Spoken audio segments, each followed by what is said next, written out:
ubutumwa bwo ku majwi nanjye ndabasabiye ngo Imana ibahe umugisha abadukurikiye hirya no hino mu gihugu badukurikiye kuri iyi televiziyo Yongwe TV.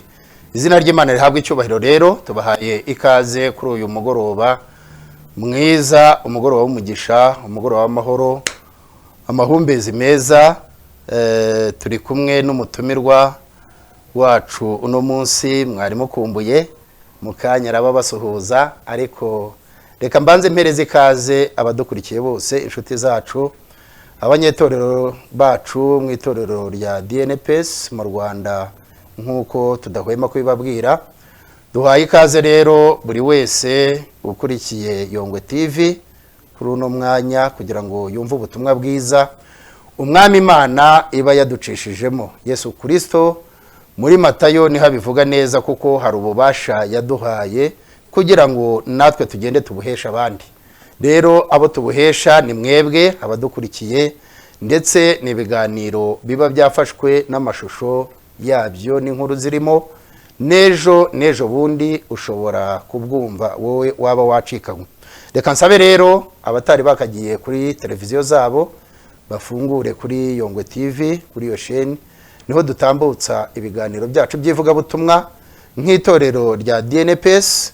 Ngewe Pastor Karemera James ni nk'ibisanzwe. Mbere rero yuko dukomeza no kwakirana cyangwa no kubakirira umutumirwa w'uno munsi cyangwa umushyitsi, muramumenyereye ni Pastor Nkuba. Yari amaze iminsi atarimo kuboneka, ariko yarari ku murimo w'Imana aho yarari. Nagiye mbibabwira kuko turimo turatangiza amatorero hirya no hino, nibyo yararimo. Rero uyu munsi yongeye kugaruka muri studio kugira ngo aganire n'abanyarwanda, imbaga nini iba idukurikiye, ariko hari n'ikiri ku mutima we, ari nayo mpamvu uyu munsi ndi bumuhereza akanya kanini kugira ngo aganire namwe. Kambanze rero n'ubundi mwiyegereze Pastor Nkuba kugira ngo uheshe umugisha iki kiganiro n'abadukurikiye, kugira ngo bigende neza, ari mikoro zibe nziza, ari abadukurikiye bunguke babone umugisha. Ubwo nk'abarokore dutangirana isengesho. Turakwakiriye. Murakoze mushumba kunyakira, kandi nawe ni data turi kumwe batureba ubu none aha ngaha, nabo reka tubanze tubasengera Imana natwe twisengera. Uwiteka Mana yacu, turagushimiye ko waturinze mu rugendo, kandi waturinze iki cyumweru cyose, none tugarutse aha hantu, ubishimirwe cyane. Amen. Rero mwami turaguhamagaye kugira ngo bane natwe, kandi ufashe abatwumva bose baduteze amatwi ndetse banatureba kuri iyi televiziyo. Dusabiye abantu bose bagize igitekerezo cyo gushinga iyi televiziyo kugira ngo ivugirweho ijambo ryawe. Ubaho umugisha cyane, kandi ubongerere ku byo bakoze, ubakubira inshuro 100. Ni ukuri mwami tuguhaye ikaze aka kanya ngo tuyobore mu izina rya Yesu Kristo umwami wacu, niwe tubisabye. Amen. Amen. Pastor Nkuba, Imana iguhe umugisha. Uri amahoro ariko? Banza ariko suhuza abantu bibwire. Ndamahoro. Amen. Bavandimwe bakristo banyarwanda mwese nongeye kubasuhuza kuko nari mbakumbuye. Amen. Ariko nanejejwe cyane nuko mwagiye mumenyesha ko rwose mwambonye kandi mwanyumvise. Hari benshi tuziranye bari bazi yuko yenda hari ndi mu mahanga nkuko byari bimeze mbere, ariko ubu ngubu ndahari rwose. Ubwo rero mbahaye ikaze kuri televiziyo, abakibimba aho dukorera mu itorero rya Kayonza hariya mu Kidudu, abantu bo mu Bugesera bagiye baduhamagara, nabo ndabasuhuje, ndetse ndasuhuza abo Butare, abo mu Burasirazuba mu gice cya Kibungo n'ahandi hose mutwumva. Imana yacu ibaho umugisha. Bugesera ngo arahakoreye cyane. Narahakoreye imyaka myinshi, umurimo w'Imana ndawukoze cyane, barabizi rwose. Numvaga kare uvuga tukiganira mu biganiro byacu ko ubafitiye ideni. Mbafitiye ideni. Icyo nababwira ni ukudusura, ikindi kandi natwe tuzabasura. Ndetse mwumvise ko tuvuga ko dushaka gutangiza n'amatorero hirya no hino mu gihugu, nuko abafite uwo muhamagaro bahari, nabo ubwabo baduhamagara bakatubwira bati natwe uwo muhamagaro turawufite, tukajyaho nabo tukabafasha. Kandi nkuko wigeze kumbaza ubushize uti ibihugu by'amahanga wagiye ujyamo, ese nta bantu wari ufiteyo? Nabo ndabasuhuje, abari muri Uganda, abari muri Demokarasi ya Kongo, abo bose bazi twakoranye umurimo w'Imana. Ni ukuri namwe mwese ndabasuhuje mu izina rya Yesu Kristo. Amen. Amen. Ati mwese abo twakoranye umurimo, haba i Bugande cyangwa muri Kongo, byose ni ibihugu by'abaturanyi. Ati ndabashuhuje. buriya hariyo n'inshuti zawe ibugande cyane iyi televiziyo barayikurikira batangiye kujya baduhamagara benshi cyane rwose. Kongo ntabwo ari cyane, wenda ashobora kuba bataramenya ikiganiro, ariko hirya no hino Tanzania inshuti zacu tubahaye ikaze kutoka mkoa wa Kagera, Manyara, Zingida, Nzega, Pote, Babati, Arusha na pale endelea chini. Tumewakaribisha kwenye semina. Ni kama semina, kuna semina ambayo tunaandaa kufanya kwenye nchi yetu ya Rwanda. Kwa hiyo tunawakaribisha kuanzia kwa hii TV na sehemu zingine ambayo tutakuwa na kazi ya kuhubiri na kuanzisha makanisa. Amen. Amen. Amen. William, Mwalimu William, Askofu Karoli, Reverend Sure, Masai Stephen, Mama Mchungaji, Mama Bishop, tunawakaribisha kabisa na tunawapenda, tunapendekeza kwenye nchi yetu na tunawakaribisha kabisa kwenye ile semine ya mwezi wa 3. Karibuni sana, tukaongee neno la Mungu, tukahubiri sehemu zote, mumefunguliwa milango.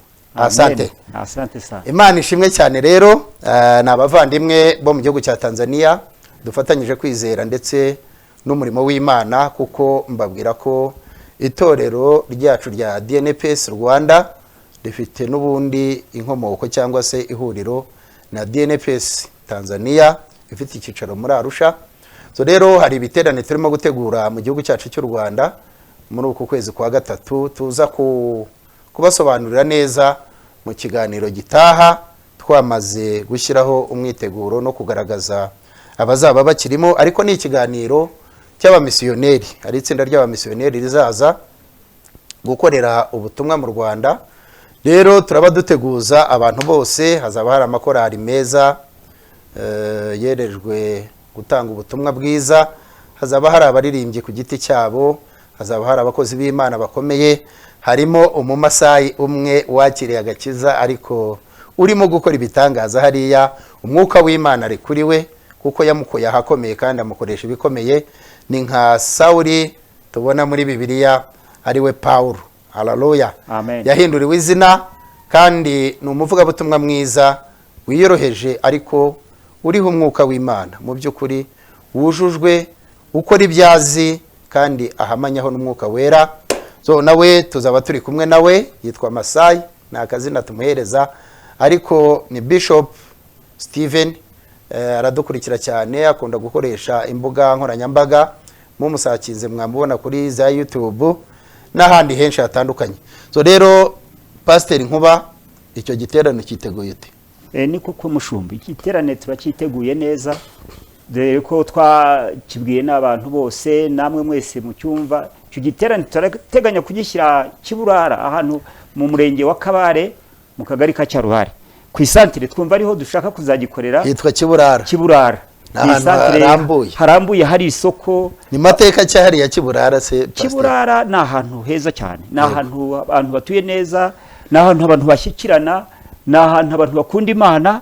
N'ubu harimo abari kutwumva, ndetse nkaba mboneyeho no kubwira abanyacyarubare bose bari kutwumva, bari kutureba, ko nabo mbashuhuje aho hantu. Rero namwe mwese turabararitse icyo giterane. Amatariki nubwo ataramenyekana ariko tuzabibabwira, ntabwo kizarenga kwa 3. Turacyiteguye neza kandi tuzabakira mwese, tubahaye ikaze. Imana ibahe umugisha. Imana ibahe umugisha cyane. Mboneyeho no kubwira abantu b'Ibugesera ahantu itabarari aho nabaye ubu barimo baratubona. Hariyo n'umwana wanjye uriyo wahoza dusuhuza tubwira ko yararitse abantu kurikira ikiganiro, abari kutukurikirana. Rero ni ukuri namwe ntabwo twabibagiwe. Imana ibahe umugisha. Wabahaye ikaze. Ngira ngo hari uwo wigeze kubwira izina ninde, mubwira uti ese uracyahari? Bayo dukora ivuga butumwa ni rigari bose, kuri televiziyo, ku maradiyo turaba duhari, mu kwezi gutaha dutambutsa ubutumwa bwiza.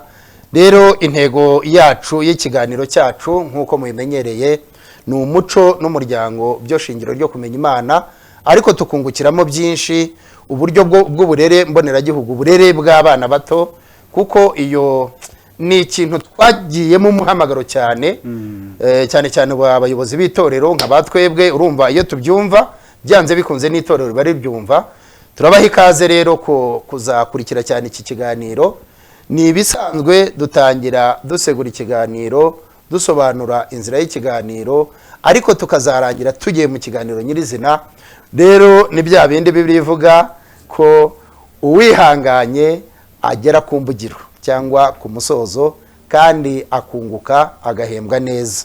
Nuko rero turakomeza kubararikira rero kujya mukurikira ibiganiro byacu kuri Yongwe TV.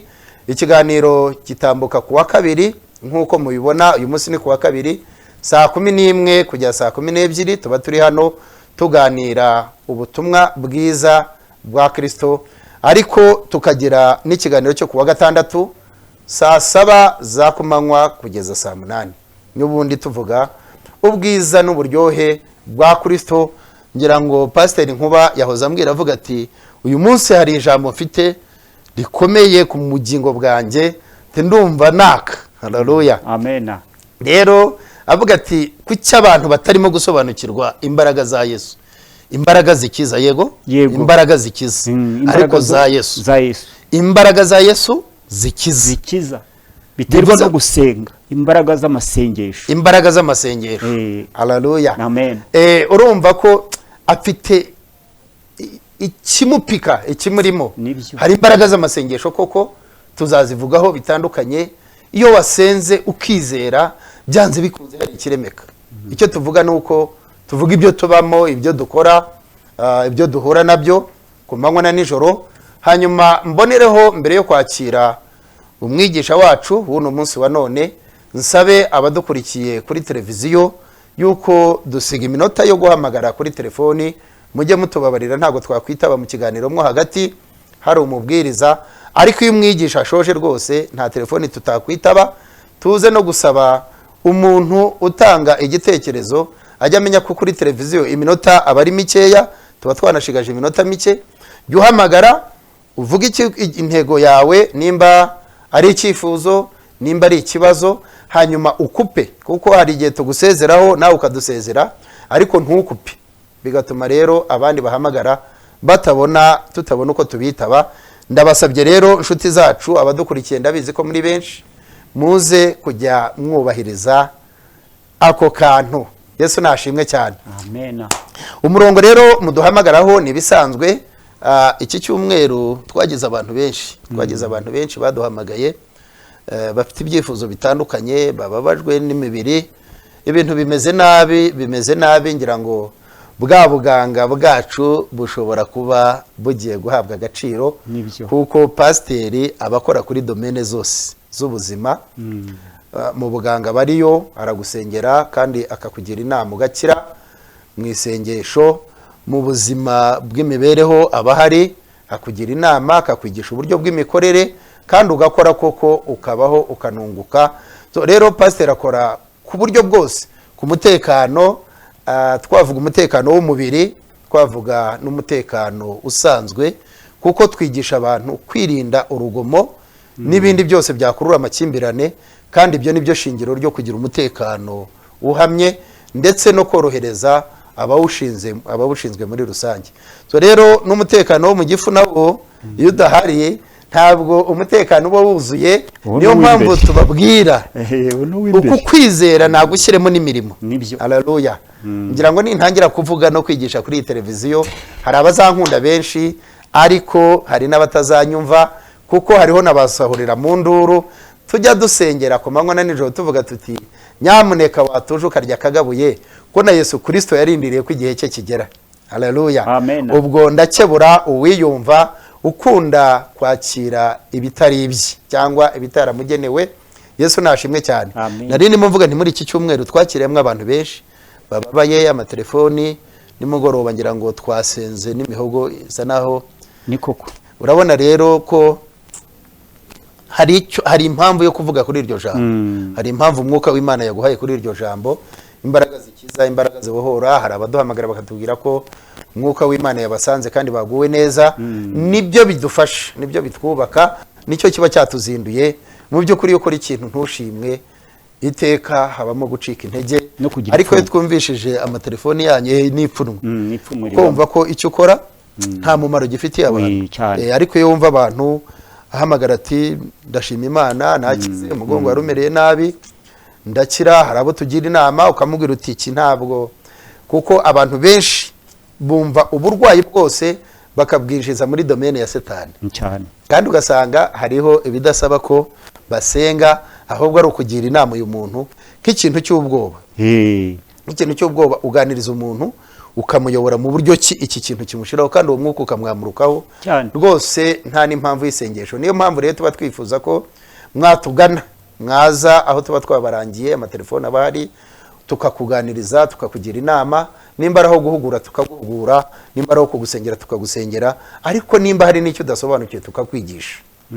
Kuko intamenya ngo irira ku muziro. Yesu nashimwe cyane. Ahimbazwe. Amen. So rero ibikorwa by'itorero ni byinshi tuba tuza hano, ariko tunavuga n'ibikorwa dukora, kuko turi muri campaign muri iyi minsi yo gushaka abanyamuhamagaro, abantu bafite impano, kugira ngo tuganire nabo, tubatoze, tunabamenyereze uburyo bwo gukoresha impano zabo, kandi tunakire benshi mu itorero ryacu ko turashaka kwagura. Dufite intego nkuru nziza kandi ngari cyane iyo bita guhindura abantu kuba bigishwa ba Yesu, hagamijwe kurangiza inshingano nkuru. Ni ikintu kinini uwo ari we wese adashobora kwiyumvisha gutya, uretse nk'umuntu uba wumva iyo viziyo, uwo muhamagaro, iyo ntumbero imwuzuye, niwe ushobora kubyumva neza. Uya n'uwo twumva ubu ashobora kuza kutubwira ati uwo muhamagaro wangezeho, ati nanjye ndashaka kugira ngo mpaguruke. So rero mu Rwanda hose ntabwo ari hamwe gusa. Yego. Oya no hanze y'u Rwanda. No hanze y'u Rwanda. Turimo turatangizayo itorero rya international. Yego, itorero ni itorero mpuzamahanga, nk'uko mubyumva Display National Pentecost Church, ni itorero rero riri mpuzamahanga. So turabaha ikaze rero abo bantu biyumvamo uwo muhamagaro wo gukorera Imana, ariko ubushake bupikwa, udahatwa, utagamije indonke, kuko Kristo niwe uhemba, niko twemera mu buryo bw'imyemerere y'itorero. Bakijijwe bihariye. Iyo turimo tubatoza tubamenyereza ibyo tuzakora, hariya ni nakayunguruzo. Nakayunguruzo Bibiliya igira icyo kavugaho. Rwose ibi biganza, wibaza ibiganza bya Nkuba wacamo, ntago wagenda urikije gasheke, wagenda ukomeye rwose, kuko ni umusaza bimazemo iminsi, nanjye bimazemo iminsi, kuva muri 92 mvuga Imana kugeza uyu munsi muri 2023, ntago nanjye ndakavuka ivuga hoya ntago bishoboka rwose. Hari abana baciye mu biganza benshi, hari abo njya nzana hano kuri televiziyo mukababona, ba Ntamujinya, ba Gatete, n'abandi benshi ntashobora kuzana, barahari banciye mu biganza, kandi uyu munsi bagihamya Imana. Hariho rero n'abahisemo kugenda mu ntege nke, hari n'abimuwe batakiri muri iki gihugu, ni benshi rero, kandi ndacyakora ivugabutumwa ryiza. Mpaye ikaze rero abantu bo mu majyaruguru bakunda guhamagara cyane, na Rubavu basigaye bahamagara kenshi, benshi abanyarubavu, Huye, twaze dusengerayo uriya mwana w'umukobwa, Imana ikomeze imwiteho kandi imufashe mukize. Yesu ashimwe cyane. Amen, amen. Ndahereza ikaze rero Iburasirazuba, wahoze uhavuga Kayonza, ariko Iburasirazuba ni nini, harimo Nyagatare baradukurikira cyane, baradukunda. Hariya za Kizira-Kome, Nyagashanga, ni henshi Karangazi nahavuga bukera bugacya, kuko aho ngaho narahakoreye, haba ivugabutumwa ndetse n'ubuzima busanzwe. Tubahaye ikaze rero muri uwo murongo wo kwakira, nk'uko twabivuze ko itorero turi mu gihe cyo kwakira abanyamuhamagaro benshi, abavugabutumwa biyumvamo impano, ariko banakijijwe nk'uko Pastor Nkuba yarabivuze. So hari ibyiciro tubacishamo rero byo kubatoza kujya kuba abigisha babigishwa, kuko ntabwo wajya kwigisha utigishijwe. Yesu yaravuze ati mugende mu mahanga yose mubahindure kuba bigishwa banjye, hanyuma abemera mubabatize, nimumara kubabatiza mubigishe kwitondera ibyo nababwiye byose. Tubahaye ikaze rero, mutwemerere twakire ijambo ry'Imana kuri uno mugoroba. Hari ijambo rikomeye cyane nza kugenda ncamo gakeya, ariko munyemerere twakire Pastor Nkuba Godfrey.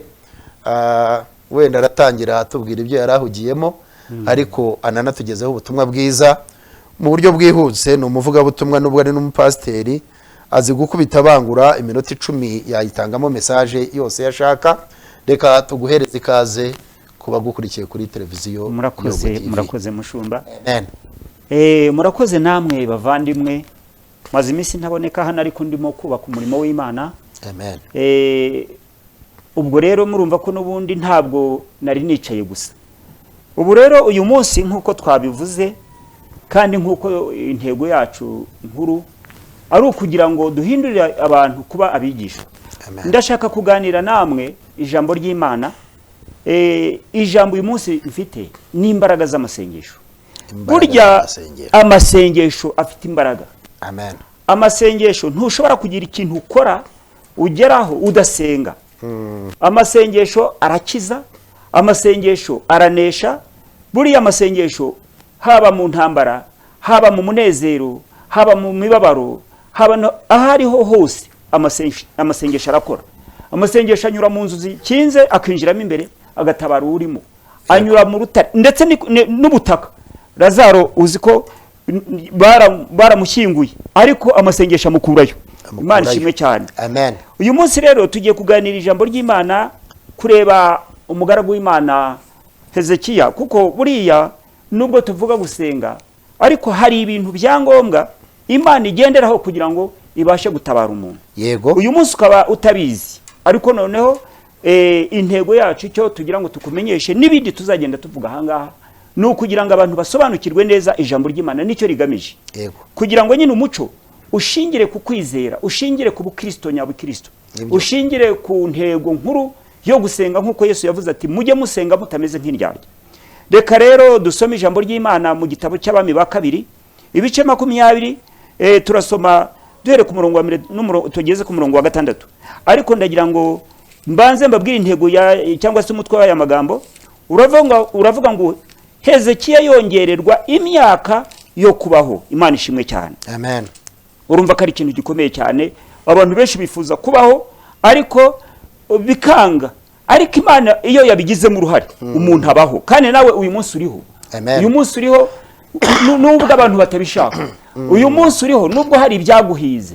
Uyu munsi uriho buriya hari igihe kimwe wabonye ko birangiye, wabonye ko upfuye, wabonye ko akaga kakugose, wabonye ko indwara se igiye kuguhitana, wabonye se ko ababisha bakugose, ariko Imana iragutabara. Uyu munsi uriho. Nawe rero wakagombye gusenga Imana. Reka dusome ijambo ry'Imana. Amen. Muri iyo minsi Hezekiya ararwara yenda gupfa. Bukeye umuhanuzi Yesaya mwene Amosi aramusanga aramubwira ati Uwiteka aravuze ngo tegeka inzu yawe kuko utazakira ahubwo ugiye gutanga. Hezekiya yerekera ivure atakambira Uwiteka ati ndakwinginze Uwiteka uyu munsi wibuke ko najyaga ngendera mu by'ukuri imbere yawe n'umutima utunganye ngakora ibishimwa imbere yawe. Nuko Hezekiya ararira cyane. Ariko Yesaya ataragera mu murwa hagati, ijambo ry'Uwiteka rimugeraho rimubwira riti subirayo ubwire Hezekiya umutware w'ubwoko bwanjye uti Uwiteka Imana ya sogokuruza Dawidi iravuze ngo numvise gusenga kwawe. Imana acishimwe cyane. Amen. Mbona n'amarira yawe, dore nzagukiza ku munsi wa 3 uzazamuke ujye mu nzu y'Uwiteka, kandi ku kubaho kwawe nzongeraho indi myaka 15, kandi nzagukiza n'uyu murwa mbakize umwami wa Shuri, nzawurinda ku bwanjye no kubw'umugaragu wanjye Dawidi. Imana acishimwe cyane. Amen. Amen. Ahangaha iri jambo rifite ibice nshaka ko tuganiraho cyane. Urwibutso. Hezekiya amaze kumva inkuru mbi yuko igihe cyo gupfa cyangwa se cyo gutanga, kuko yari umwami ntapfa aratanga. Hezekiya Yesaya amaze kumuhanurira ko Uwiteka mutumye ngo narage agiye gupfa, yararwaye ikirashi.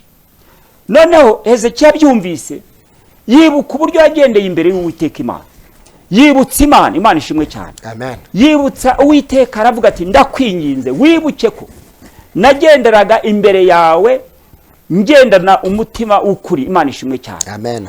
Kandi nkagenderana umutima utunganye. Hezekiya yeretse Imana ko atigeze ava imbere yayo. Ayereka ko kandi yagenderaga mu by'ukuri. Imana ishimwe. Amen. atagenderaga mu binyoma. Bavandimwe reka mbabwire, hari igihe umuntu yita umukozi w'Imana ariko akagendera mu binyoma, ugasanga arabivuga akaza nk'aha ngaha akavuga iby'Imana ariko yagera hanze agahinduka undi wundi, ugasanga arazana ibinyoma, arariganya, cyane cyane rimwe na rimwe ugasanga arabiterwa n'inda afite. Iyo bimeze bityo, na wa muryango tuvuga, na wa muco tuvuga, burya nawo wubakika nabi, ntabwo ibintu biba bigiye bitunganye, haba mu bukristo, haba ndetse no kubwe n'iby'umubiri n'ibyo ubugingo byose birahutara, kuko ibinyoma nta kindi bimara usibye gusenya no kurimbura. Nuko Hezekiya akora igikorwa cyo kwibutsa Imana. Imana irabyumva, iri mu ijuru. Imana iramureba, ibona amarira, ngo arahindukira areba ivura ararira. Imana ishimwe cyane. Amen. Aririra Imana. Nawe ahangaha uko wireba, uko wiyizi, uko witekereza, ukwiye kuririra Imana. Ariko ndakubaza nti, ese wowe wakibutsa Imana iki? Niki wumva nawe ukorera Imana yagenderaga imbere yayo mu by'ukuri, akagendana umutima utunganye? Ni ukuvuga ngo kugendera imbere y'Imana bishaka kuvuga iki? Kubyuka ugasenga Imana, kuva mu rugendo ugiye ahantu ugasenga Imana, waba ugiye ku kazi uri umukozi wa leta, waba wikorera ku giti cyawe ugiye guhinga, waba uri n'umusirikare ukajya ku rugamba, senga. Nubwo bikomeye, ahubwo ugomba no gusenga, ukagenda n'ubutwari nka Dawidi. Akazi kose wakora ukajya imbere y'Imana ugasenga Imana. Imana irabyumva, ikaza ikareba, maze Imana ibyumvise ngo ibwira Yesaya iti, subirayo vuba vuba. Amen. Umubwira Imana ishimwe cyane. Amen. Ariko mushumba urumva iryo jambo cyane, subirayo vuba umubwire ngo numvise gusenga kwawe. Imana ishimwe cyane. Imana ijya yumva amasengesho, irayumva. Bavandimwe reka babwire Imana ukuntu yumva amasengesho. Hari igihe imvubu yariye kundya, noneho Imana ndahaguruka nsenga Imana. Imana irambwira ngo yambiureho ikiganza uyitegeke mu izina rya Yesu. Ndambura ikiganza, kandi yari imaze iminsi yishumuka, ariko genda ndambura ikiganza hejuru yayo ndategeka. Aho ni mu Bugesera mu kirwa bita Sharita, kandi twari kumwe n'abantu, ariko tuye kubona tubuni tugezeho, noneho nsenga Imana, numva ijwi ry'Imana irambwira ngo haguruka uyirambureho ikiganza uyitegeke. Ntabwo uzi gutegeka, nagoye gutegeka. Ndategeka ngo va ahangaha. Niyo mpamvu nkubwira ngo muvandimwe, niba ushaka gusengerwa ntugire impungenge, tujya dutegeka n'ibitageguka bikageguka. Rwose cyane. Nuko maze kuvuga iryo jambo, imvubu irabyumva, ntiyaba igira ikikoze.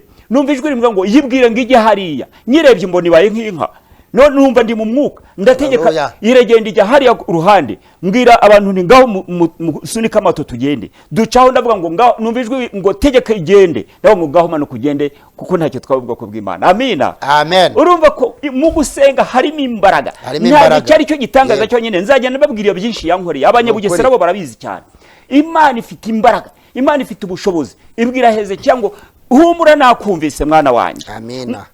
Uyu munsi ku munsi wa gatatu nzagukiza, ndetse ahubwo ndashaka kukubwira yuko nzanagukizanya n'igihugu cyawe. Imana ishimwe cyane. Nkagukuraho ababisha bawe, umwami wa Shuri nkamwirukana. Imana ishimwe. Muri Imana ibasha kwirukana abanzi bawe kubwo gusenga. Umurozi wakuzengereje, senga Imana. Imana ishimwe. Musengere, wimutuka, wimuvuma, oya senga wirebere icyo Imana ikora.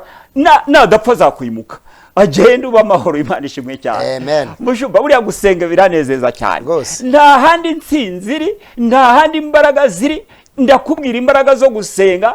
Eliya yarasenze, umuriro umanuka mu ijuru utwika igitambo. Amina.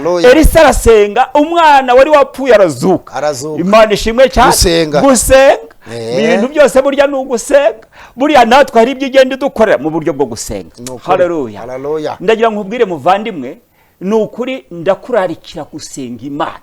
Mu gusenga harimo imbaraga. Imana imwongera igihe cyo kurama imyaka 15. Urumva ko yagize ubwiyongere, yabaye nkaho habaye umusore. Arahaguruka ajya gusenga Imana, ajya mu rusengero. Reka nkubwire ahantu uzahurira n'Uwiteka. Ngo Hezekiya arabwirwa ngo zamuka ujye mu rusengero. Imana ishimwe. Ku munsi wa gatatu uzazamuka ujye gusenga. Ngo Hezekiya abwirwa iryo jambo, ngo uzye mu nzu y'Uwiteka. Nta handi uzahurira n'Imana atari mu gusenga, atari mu nzu y'Uwiteka. Ntabwo uzayibonera mu gihuru, oya jya mu nzu y'Uwiteka usenga Imana. Imana ishimwe cyane. Ndagira ngo nkubwire muri aka kanya kugira ngo bavandimwe mbone n'uburyo tuza kubaha umwanya namwe mugire igitekerezo mutanga. Yewe nanjye uyu munsi ngira ngo ndaza kubaha na nomero za telefone abakenera kuza kumvugisha baza kumvugisha, ariko cyane cyane yenda tumaze kuva hano muri studio nibwo nabona umwanya mwiza wo gusubiza ibibazo byiza, ariko umushumba arahari, muraza guhamagara nomero ye agenda asubiza, ariko ndabasaba ko mwaza kumpamagara yenda nyuma noneho tumaze kuva hano mfite umwanya uhagije. Ariko ndagira nkubwire nkurarikire gusenga. Tugiye gusoza iri jambo nkubwira ngo ese urarwaye, ese uri mu bibazo, ese uri mu makuba, ese urugo rwawe rurahutaye rurahungabanye, ese wabuze icyo ujyanisha abana ku ishuri, urashonje, uri kimuga. Hari abatubwiraga nimugoroba tukarira, bakatubwira ibibazo bafite tukarira, ariko ndagira nkubwire gusenga gukingura ijuru. Ni ukuri ndagira ngo uyu mwanya wubahe gusenga kandi usenge Imana, kandi niba ushaka no kugira ngo tugusengere uzatugane tuzagusengera. Imana ashishimwe cyane. Ndagira ngo nsoreze ahangaha, nyuma turaza kubasengera nyuma y'ibitekerezo muzi gutanga, kuko n'ubundi umugambi wacu no gusengera abantu, kandi isengesho ry'umukiranutsi rikiza uburwayi bwose n'abadayimoni bagahunga mu izina rya Yesu Kristo. Imana ashishimwe cyane. Amen. Imana imuhe umugisha cyane. Imbaraga z'amasengesho araho nabihagarikira, tuzakomeza ubutaha. Imana ibahe umugisha. Imana iguhe umugisha. Pasiteri Nkuba rwose tugusabiye umugisha cyane, wigishije ijambo ryiza rikoma ku nyigisho nanjye mfite iminsi ndimo kuganira n'umwuka wera mu buryo bwo kuyigisha. Nshuti zanjye abadukurikiye, Yesu nashimwe cyane. Amen. Imbaraga zo gusenga ni ikindi gisobanuro kinini cyane, kandi tubonamo umugisha munini. Haleluya. Amen. Ariko hari icyo tujya twirengagiza, ikintu bita ububasha twahawe. Yego. Bwira abantu ko turi abanyabubasha. Turi abanyabubasha. Yesu nashimwe cyane. Amina. Yesu Kristo amaze guhabwa ububasha, yego, amaze guhabwa imbaraga n'Imana, yego, amaze kwegurirwa byose, yego, haleluya, amina, yaraje asanga intumwa, yego, aganira nazo, arabiyereka, arangije ababwira ububasha yahawe. Yego. Haleluya. Amina. Abama bashidikanya nk'uko hari abarimo gushidikanya mu barimo kutwumva. Izina ry'Imana rihabwa icyubahiro, ariko biraza nureba cyane ukumva cyane. Izina ry'Imana rihabwa icyubahiro, kuko umwuka niho agusanga akagusobanukirira. Ntabwo agusanga mu rwihisho iyo wihishe, ariko iyo wigaragaje. Ubushize twari hano tuganira ku ijambo ryitwa gukiza ikibembe. Haleluya. Nuko umubembe yaraje atumbira Yesu, aramubwira ati mwami washaka nakira rwose. Haleluya. Ariko iyo aguma mu rwihisho ntabwo aba yarakize. Oya, ntibishoboka. So rero hano hantu hamaye imbaraga z'ikintu bita ngo ububasha duhabwa na Kristo rwose. Haleluya. Amen. Hariya reka mpasome wenda gatoya, hasome mushumba, ndumva nujujwe. Amina. Izina ry'Imana rihabwe icyubahiro. Amen. Amen. Ni Yohana ibice 20 umurongo wa 21. Yego. Wonyine urahagije aho Yesu dusomere. Yohana ibice 20. Yesu yongera kubabwira ati, yego, amahoro abe muri mwe. Ijambo rya mbere. Haleluya. Abwira intumwa ze nyuma yo kubiyereka no gushidikanya kwa benshi, yongera kubiyereka inshuro ya kabiri. Haleluya. Arababwira ati amahoro abe muri mwe. Yesu nashimwe cyane. Ati ibyo data yampaye narabibahaye. Izina ry'Imana rihabwe icyubahiro. Yesu nashimwe cyane. Ngo ibyo data yampaye narabibahaye. Noneho arabishimangira avuga ati nongeye kubahereza imbaraga z'ubutware bwanjye. Yesu nashimwe cyane. Yongeraho ijambo rikomeye cyane. Pastor aravuga ngo uwo muzababarira azababariwe. Haleluya. Ariko uwo mutazababarira ntazababarirwa. Ntabwo rero tuba turi hano tuvuga ubusa. Oya. Yesu nashimwe cyane. Bamwe mutuzi bariya duturanye, bariya tugendana, hari ibanga tugendana. Nukuri. Izina ry'Imana rihabwe icyubahiro. Niwumva pasiteri, niwumva umushumba, hari benshi wenda bagukomerekeje hari iki, ariko ngera usubize icyubahiro uriya muntu. Yego. Kubera ububasha bwo guhabwa izo mbaraga nyine. Izina ry'Imana rihabwe icyubahiro. Rero nituvuga ngo turagusengera, inshuti yanjye zirikana ngo Yesu Kristo ubwe niwe bivugiye ngo uwo muzababarira. Yego. Azabababariwe. Yohana 20:21 kugeza ku wa 23. Uze kuhasoma, iminota ni myinshi dushobora kwitaba abantu.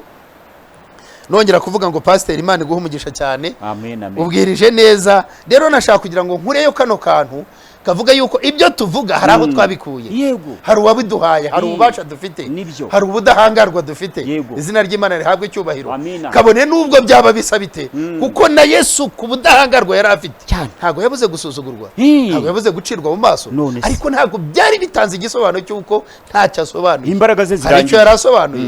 Yesu nashimwe cyane. Imbaraga ze zari zihari, natwe rero izo mbaraga zirahari. Niwumva ngo twaraye dusengera abantu, hari ababohowe, hari tubifitiyeho ububasha cyane. Inshuti yanjye muze tuganire.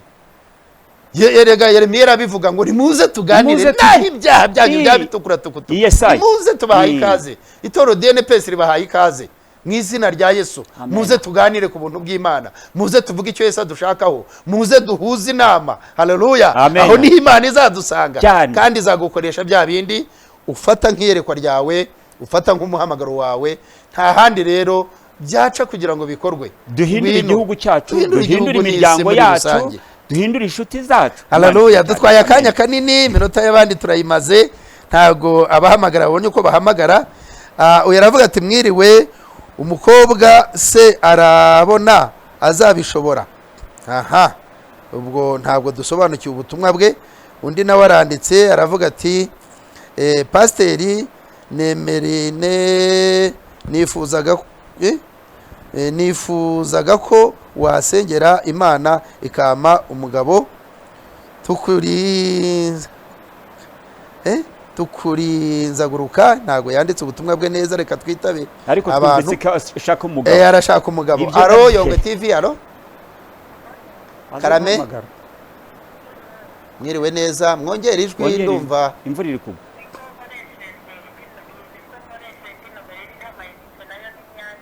Yego.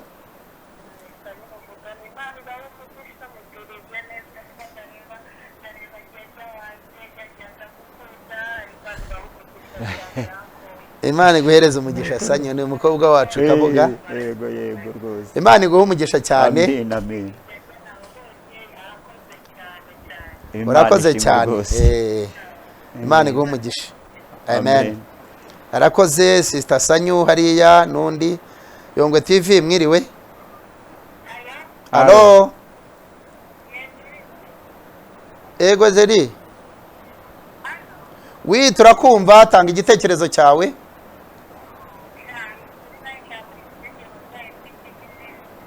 Uburwayi bw'iki?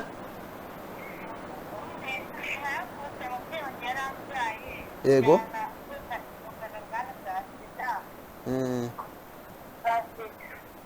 Yego.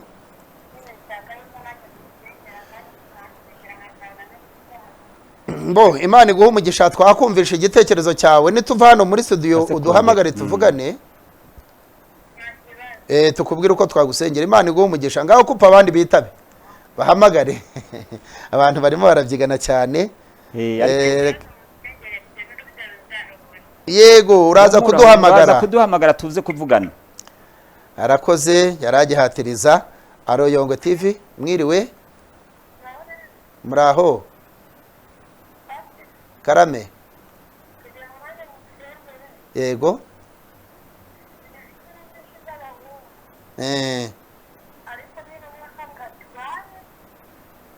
Yego. Abandi ntibabikubwire. Nabaze kuza guhamagara neza tuvugane. Tuze kumuha inama. Noneho reka nyuma ya nituva hano muri studio, urumva birasaba ko tukugira inama. Nka Samo yabaze guhamagara. Tukanagusengera, tukakugira inama ya gishumba, kandi tukaguhesha n'umugisha. Uze guhamagara mu kanya rwose tuvuye hano, kuko hano iminota bari mikeya. Turakugira inama pe, kandi turagufasha guhitamo inshuti imwe, kuko Yesu aravuga ati inzira ni ebyiri ariko ca muri imwe. Nibyo.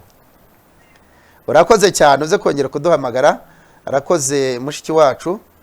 Reka twumve n'uyu dusoze. Aro Yongwe TV, mwiriwe. Uyu ntabwo arimo kumva, amarezo ye ntabwo ari meza. Imana ibahereze umugisha abari badukurikiye. Ngira ngo twasoreza hano kuko iminota yagiye, abahamagara ni benshi. Reka twitaba uyu, yahageze. Yongwe TV, mwiriwe. Alo. uyu nguyu arimo ariyumva natubabarire rwose ntabwo iminota ibitwemerera. Imana iguhereza umugisha pasiteri, wigishije neza kandi Imana iduhaye umugisha kuri iyi nyigisho. Reka dufungure inzira abantu baze binjire mu ivugabutumwa rya DNPS. Urumva dufite itsinda ry'abamisiyoneri bacu batojwe barimo pasiteri Nkuba nanjye n'abandi, muze tubatoze hanyuma tubayobore mu murongo mwiza Yesu Kristo abakeneyemo, kuko aravuga ati muze tubatume. Reka twitabe uyu muntu, abantu bahamagaye cyane. Aro, mwiriwe Yongwe TV, mwiriwe. Menya amarezo yabaye ikibazo, imvura ndumva hanze ari nyinshi, baze guhamagara nyuma, muze kuduhamagara nyuma rwose abadukurikiye. Reka dusoze ikiganiro cyacu cy'uno munsi. Mbahe nomero za telefone kugira ngo baze. Reka twumve uyu. Yongwe TV, mwiriwe. Aha. Reka pasiteri Nkuba abahe nomero ye ya telefoni, turaza kuba turi kumwe n'ubundi tugisengera abadukurikiye abahamagara hirya no hino, ariko hari uko twaganiriye tuza kujya tubafasha rwose, kuko buri kintu cyose uko tubona abantu bafite ibibazo bitandukanye natwe niko dushyiraho uburyo bwo kubafasha. Hari uburyo rero twashyizeho, niyo mpamvu telefoni ya Nkuba Godfrey nayo yatangira yisoma. Reka mbahe nomero za telefone. 0 079 079 25 25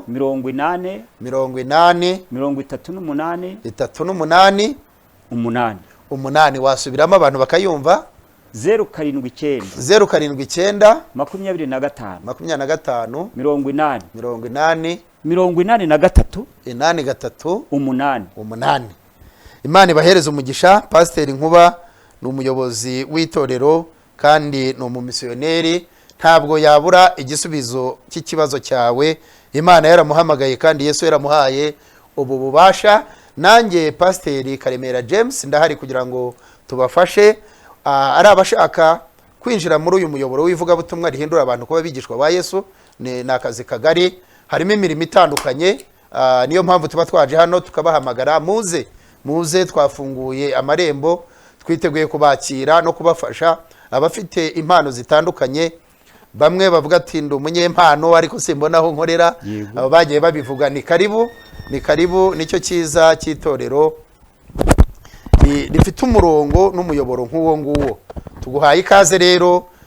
Waduhamagara kuri telefoni zacu, aho dukorera ni Kayonza, niho hari itorero rikuru uno munsi, hariya murenge wa Rwinkwavu. Ariko hano i Kigali dufite aho tuba turi duhurira, twakira abantu ndetse dufashiriza abantu. Wampamagara rwose nkakuyobora, nkakubwira aho waza. Haba hari inararibonye, hari igihe haba hari aya matsinda y'abantu baganira bungurana ubumenyi ku by'imiyoborere y'itorero cyangwa ku by'iri yobokamana. Ikiganiro rero nakagaruka, ni umuco n'umuryango, byo shingiro ryo kumenya Imana, kuko ntago wamenya Imana utari mu muryango, kuko Imana yatugeneye kuba mu muryango, hanyuma aho akaba ariho iduhereza ubu bubasha tuba duhagazemo. Nuko rero ibikorwa by'igiterane turakomeza kubibashishikariza uko imyiteguro igenda ijya imbere cyangwa irimbanya, kuko turashaka kuvugana n'abavugabutumwa baturutse mu bihugu byo hanze kugira ngo tuze guhuza amatariki bazagerera imbere mu gihugu. Noneho tuzagaruke hano tubabwira itariki y'igiterane. Muze dukorera Imana, muze tuvuge ubutumwa, muze duhindura abantu kuba bigishwa ba Yesu, kuko aho uri hose wemera Kristo uri umukristo. Ikiba gisigaye nuko urenga intambwe y'ubukristo, ahubwo ugahinduka umwigishwa wa Yesu nk'uko natwe turi abigishwa ba Yesu.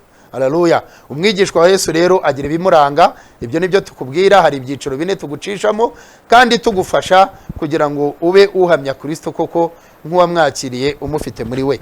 Imana rero ibahereza umugisha. Pasiteri Nkuba, ufite umunota umwe wo gusezera no kwifuriza icyiza abanyarwanda. Nibyo jewe ndashoje, kandi ndagira ngo nta n'ikindi nababwira usibye kubifuriza amahoro y'Imana naho gutaha. Babwire ko telefoni yawe nawe iza kujyaho. Imana iguhereza umugisha cyane. Telefoni iraza kujyaho, turaza kwishyira kuri ekara, nayo mujye muyihamagara kugira ngo dusangire uburyo bwo kubafasha serivisi tubahereza cyangwa tubagomba yihute. Imana ibahe umugisha. Ni Pastor Karemera James, ndi umuyobozi mukuru w'itorero rya DNPS mu Rwanda. Nk'uko tumaze iminsi tubabwira, ikiganiro amatariki n'iminsi niriya ni kuwa kabiri saa 11 kugera saa 12 no kuwa gatandatu saa 7 kugera saa 8. Hanyuma tukaganira ku muco n'umuryango, ari byo shingiro ryo kumenya Imana. Kandi nk'uko tubizi yuko Satani ari harwanya cyane, ariho arimo kwitambika. Tubahaye ikaze rero, uzagira uruhare mu kugenda neza ku iki kiganiro cyangwa se kugira ngo kigere kuri benshi, gifashe benshi. Tuguhaye ikaze, uri umunyabumenyi, abahanga cyangwa se inzobere mu buryo bwo kubaka umuco cyangwa umuryango. Turabaha ikaze, muduhereze ibitekerezo cyangwa muze mufashe abanyarwanda ndetse n'abanyabushobozi. Ufite ubushobozi runaka, rwose ikiganiro cyacu dukeneye ko gikura kikagera kuri benshi, kigafasha benshi. Hari abana turimo gufasha gusubira mu miryango, mu by'ukuri bari bamaze kubiba ibyigenge, reka ne kuvuga ibirara, kuko ibirara hazamo kurara hirya, bakiri mu mago yabo ariko barimo kunanirana buhoro buhoro. Kandi mu Kinyarwanda baravuga ngo agati kagororwa kakiri kato, igiti kigororwa kikiri kibisi. Abo bana rero turabakeneye ko baba abanyarwanda bujuje indangagaciro z'umuco wa Kinyarwanda, bujuje indangagaciro z'umuco wa Gikristo. Kumenya Imana ni umuco w'abanyarwanda. Abanyarwanda njya numva rimwe na rimwe basa naho aribo batanze abandi kumenya Imana, kuko buri kantu kabo kose kubakiye ku Mana: ubumenyi, ubuhanga, ubunararibonye, ubushishozi. So rero ni ikiganiro kinini. Ibyo byiciro, icyiciro cya mbere twavuga ko turimo kwakira abanyamuhamagaro, abantu bafite impano zabo, baze tubakire. Turakwandika tukakubwira iminsi tukwakiriraho n'iyo ukurikiranaho ayo masomo gucishwa muri ibyo byiciro. Hanyuma tukakira abanyabushobozi, abantu bafite icyo muzi, kuko umurimo ni munini. Yesu nashimwe cyane. Tubaha ikaze, namwe mukaza mugatanga ubumenyi bwanyu kugira ngo bufashe abantu bose. Imana ibahereze umugisha cyane. Murakoze rero, ikiganiro nakagaruka. Shalom. Amen. Amen. Yego.